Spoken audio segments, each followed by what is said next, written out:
It is time to sell Salah and Son in my FPL team, but the big question is who to replace them with. In this video, I'm going to discuss exactly that, as well as the latest update regarding Erling Haaland, as that is going to have a major impact on our decision making. So as always, if you look forward to today's video, please do consider dropping a like and smashing that subscribe button. Without further ado, let's get into today's video. So first up, we need to take a look back at game week 20 to see how I got on, and it was a fantastic game week. I ended up scoring 90 points and then a massive green arrow to 174,000th in the world. Previously, I was about 240k, so really happy with that game week. And there were some big returners in the team. Areola with that 11-pointer. Did anybody else bench Dubravka thinking they'd made a tragic mistake? Thankfully, West Ham came in clutch for that clean sheet. The other big performance was Son, Mo Salah, of course, with that 16-point haul, Cole Palmer with that 18-pointer. That was absolutely delicious, and Ollie Watkins with those brace of assists. But the defence was horrendous. We got 2-pointer from Porro, 0s from Trent and Saliba. It is awful in the defence, but the attack saved my team. And as I mentioned, it was a big green arrow, and I managed to roll my free transfer going into game week 21 because I needed to prepare myself for the absence of Son and Mo Salah, because of course, if you didn't know already, both of those are going to be unavailable for game week 21 due to the Asia Cup and the African Cup of Nations. So that's why I rolled my free transfer going into this game week, and I feel like my team is now going to be better set to navigate the upcoming game week. So of course we're going to discuss the best replacements for Son and Salah, but in terms of midfield replacements, I already own Cole Palmer, so of course I'm not going to be discussing him, but I do think he's an amazing option if you don't own him already, and I am already tripled up on Arsenal. Unfortunately, double Arsenal defence is in my team, so I can't be bringing in people at Odegaard, so it is worth noting that. But without further ado, let's get into these replacements. Now, of course, as we know, Son and Salah aren't going to be available for game week 21, but I thought it would be handy for you guys just to know the notable FPL players that are going to miss game week 21 because of the Africa Cup of Nations and Asia Cup. So I've put them on this list here. For Bournemouth, we have Semenyo. I know a few people went there as a Solanke alternative. Brighton, Adingra and Matoma, but of course both carrying an injury, so you will want to sell them regardless, even if you don't think their teams are going to get further in the competitions. Chelsea's Nicholas Jackson, I mean, I don't think anybody owns him. Liverpool, of course, Mo Salah. Luton's Kabore, I know a few people have had him as a fifth defender. He could be out for multiple game weeks. Man United's Onana, I doubt you own him. Spurs' Son. West Ham, of course, with Kudus. I know a lot of managers have bought Kudus over the last few weeks. Hopefully you knew that he was going to the African Cup of Nations, as he did miss game week 20, and of course he will miss game week 21 and onwards. And Wolves, Hwang is another player that did get bought by a lot of managers, so hopefully you knew that he was going to the Asia Cup. But these are the notable players going, of course, to the Africa Cup of Nations and Asia Cup. Now, the big question mark that a lot of people are asking is, how long is Salah and Son going to be out for? Well, it really depends on how far their team progresses. First up, Egypt in the Africa Cup of Nations. They aren't the favourites for this competition, but I don't think we ever need to go into it thinking to ourselves, you know what, I think they'll go out in the group stages, so I'm just going to hold on to Salah. There's a chance Egypt make the final, and if that is the case, there's a solid chance that Mo Salah could miss between game week 21 and up to game week 24 or game week 25. And then it's worth noting that game week 26 could be a blank game week for Liverpool due to cup competitions like the Carabao Cup and the FA Cup. So due to that reason, I just don't think there's a reason to hold on to Mo Salah. If Egypt do progress through the competition, you're just going to hold on to Mo Salah, praying that they get knocked out, while you could be spending that cash to upgrade the rest of your squad. So for that very reason, I think we do need to sell Salah regardless if Egypt do go out early in the competition. And the same is going to apply to Son. The time frame is exactly the same, although I do think South Korea have a better odds than someone like in Egypt in the African Cup of Nations. So Son could progress in this competition. And once again, you could hold on to him and pray that they get knocked out of the competition. But I don't think that's a good use of your money. I think we sell them, we invest the money, and we deal with the situation later down the line when we understand when they are officially back. So for me, Salah and Son are definitely sells in your team. So who are the best replacements for Son and Salah in my FPL team? Now, of course, as I mentioned, I'm already tripled up on Arsenal, so I can't really consider the likes of Odegaard, and I don't have the money available in my team to really go to people like Kevin De Bruyne, because I do need to have a plan to bring Erling Haaland back into my FPL team, and that is going to be a big thing that we do need to consider. The amount that you're going to spend on your Salah and Son replacements.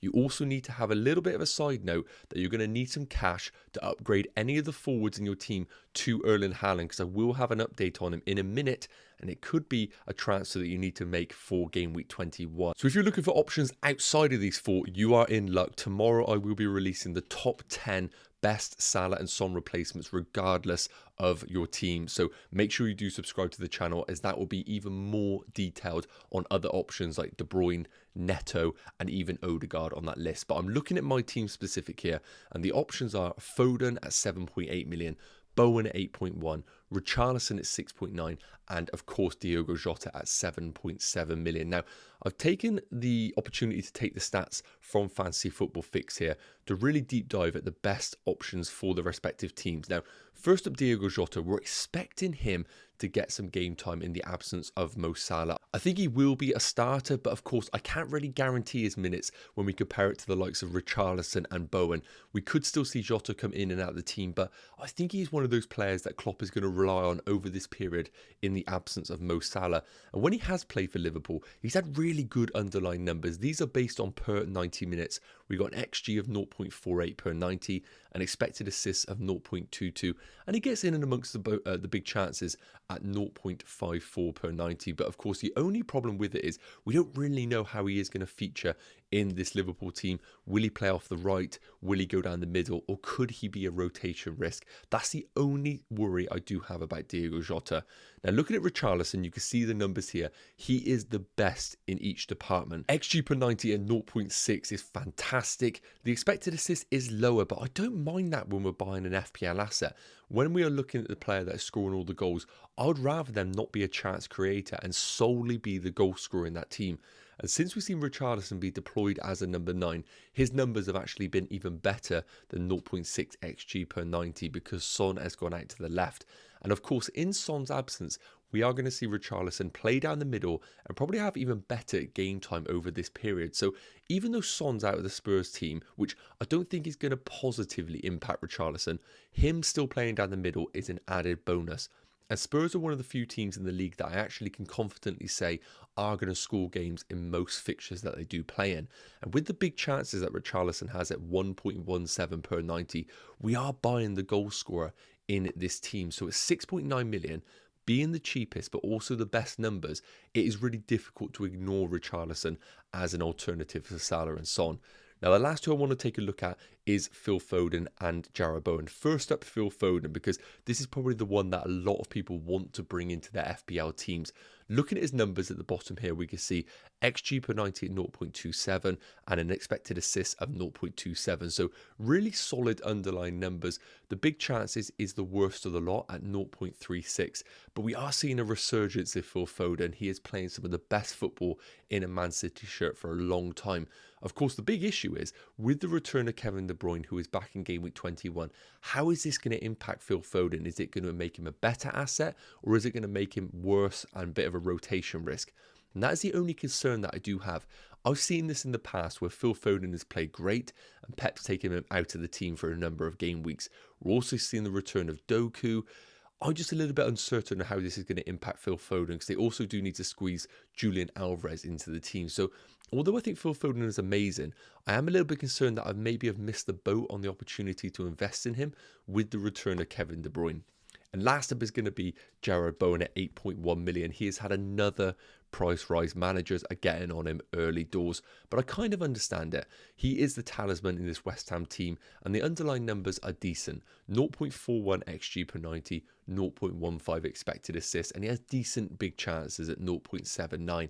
Now, of course, with the absence of Kudos, similar to the likes of Spurs and Liverpool, that isn't going to positively impact West Ham. And of course, we don't really know the extent of the Paqueta injury. We think he could be back for game week 21, but of course, it is worth noting if Paqueta and Kudos Kudus were at that West Ham team, I think that makes him a lot worse as an option, even though he will remain as the talisman. So that's how we're looking for the underlying numbers. I want to quickly touch on the fixtures before actually coming to a conclusion on who the best alternatives are for my team. So underlying numbers, of course, are important, but fixtures are king at the end of the day. And we need to take a look at whether a team has way better fixtures than the other, because this is swing the direction that we want to go with our investments. So first up, Liverpool, top of the fixture ticker for the next 6 game weeks. And when I look at these fixtures, they do have a few tricky ones, the likes of Chelsea at home and Arsenal away, but they have those really big home games where we could see big returns. For example, Burnley at home in game week 24 and Luton at home in game week 26. However, we do need to remember that game week 26 could be a blank game week for Liverpool, so I don't really want to look that far in the future, even though some managers are thinking that Jota could be comfortable till then, because it could be a blank, and also Mo Salah could be back by then. So I only really want to look between game week 21 and game week 24. Now, we will still get the Burnley at home game, which is a great fixture for all Liverpool assets. And I also do think something like a Chelsea at home could be a goal scoring fixture as well, if both teams go for the fixture. So I think Jota is great for the next 4. But after that, obviously, the return of Mo Salah and also a potential blank, Chelsea and Arsenal don't scream amazing value when we consider it against the other options. Now, when we look at Man City, Newcastle away probably looks trickier than what it actually is with the injury problems that they do have and the form that they're in. I don't think that should be a major concern as what it once was. And then they have Burnley at home, Brentford away and Everton at home, and also a potential double in game week 25, but we don't really have the details on that, so I don't want to consider that too much for that game week. But those 4 fixtures are great for someone like a Phil Foden. The only concern, as we mentioned, is Kevin De Bruyne going to eat away at the minutes of Phil Foden, or are we simply going to see those two play with one another, which could then make him an even better asset? West Ham, in terms of fixtures, I mean, are fantastic for the next 2, and then they get a little bit difficult. Sheffield United away, that could be tricky. I don't think Sheffield United away is a fantastic fixture, especially if West Ham don't have Kudus and Paqueta to open up that low block that Sheffield United are naturally going to put up. So I'm not expecting loads of goals there. And then Bournemouth at home for West Ham looks a bit of a better game. But then Man United away and Arsenal at home. Weirdly, I actually think those are better fixtures for West Ham than the opening 2. And then after that, Nottingham Forest away and Brentford at home. Whereas Jota and Foden could be rotation risks, we know Jarrod Bowen is going to play every single minute over this period. And if we do look at it from a 6 game week perspective, I think West Ham have some of the best fixtures over that period when we compare it to the minutes that Bowen will play. Last up is going to be Spurs. Of course, game week 25, game week 26, we could see the return of Son. So we're not going to be looking that far in advance, but Richarlison does have some good games. Man United away isn't a horrendous fixture. Brentford at home is absolutely fine. And of course, Brighton at home in game week 24 is also a really good fixture. And I think even if Son was to return, I think this is perfectly fine for Richarlison, as we know he is going to play as a forward in the game. So for me, I think, looking at the fixtures, look at the underlying numbers, I would love to go to Phil Foden, but I just can't really justify it right now with the return of Kevin De Bruyne. I just don't really know how it is going to impact him. So for me, I know it's really boring, but I think we just go for the players that have the better underlying numbers and the better expected minutes. And that is going to be Jarrod Bowen and Richarlison.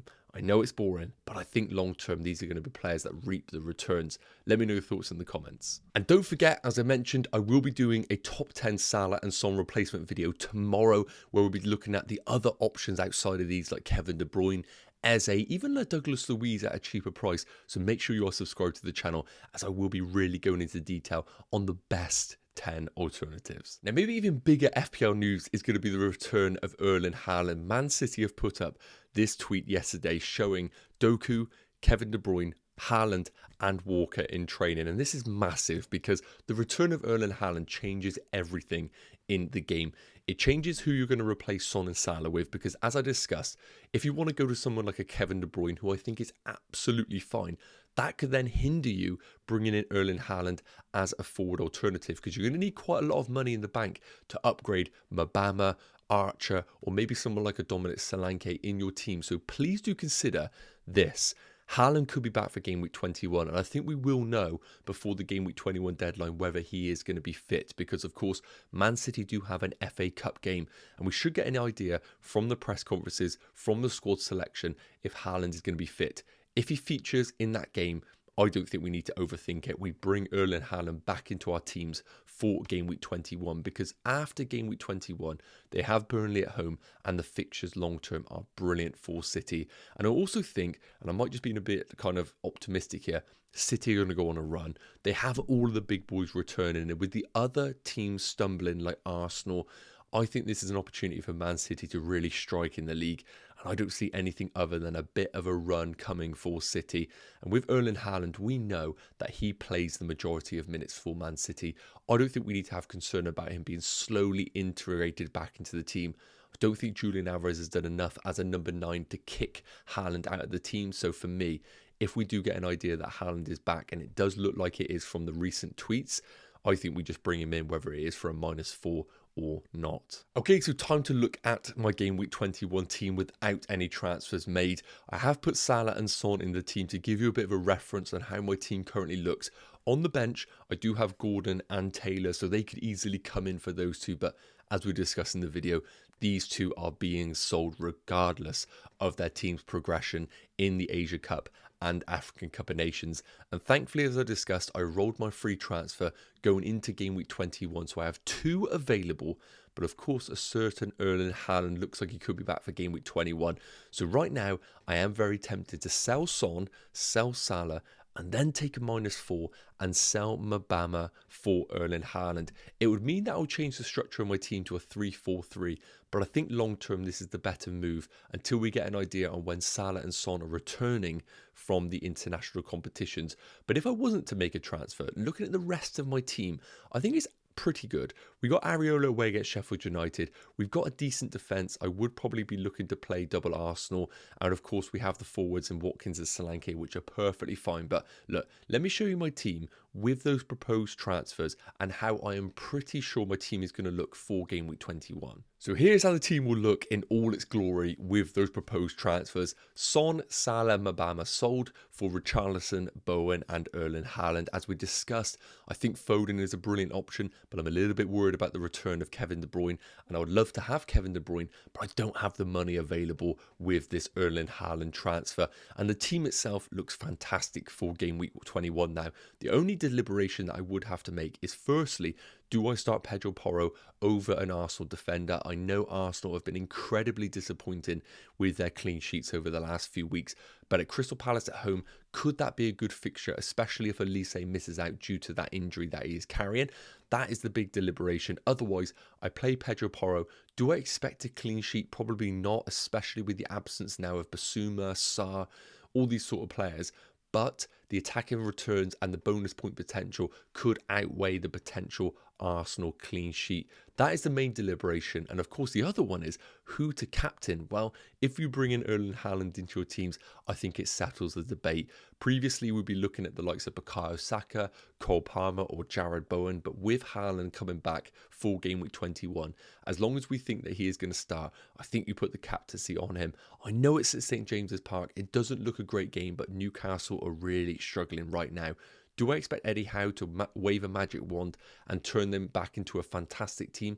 I don't think so. And especially with the return of Man City, with the big boys like Kevin De Bruyne, Doku, Haaland, I think Man City win this game. And I don't see anything other than a captaincy on Erling Haaland if that is the situation. So here's how the team is looking for game week 21. Lots can happen between now and the deadline. It's about 9 days away. So don't be making any early transfers. And I'm pretty much locked into this, but we will make these transfers close to the deadline. Let me know your thoughts in the comments. I'll be really interested to know. Yes, guys, okay, that is going to wrap up today's Game Week 21 early transfer plan video. I will be doing an updated one next week. And of course, I will be releasing the top 10 Son and Salah replacements for Game Week 21. So make sure you are subscribed to the channel, as I will be releasing that tomorrow morning. Can't wait to see you guys in that video. Have an amazing day, and I'll see you very soon. Take care. Cheers.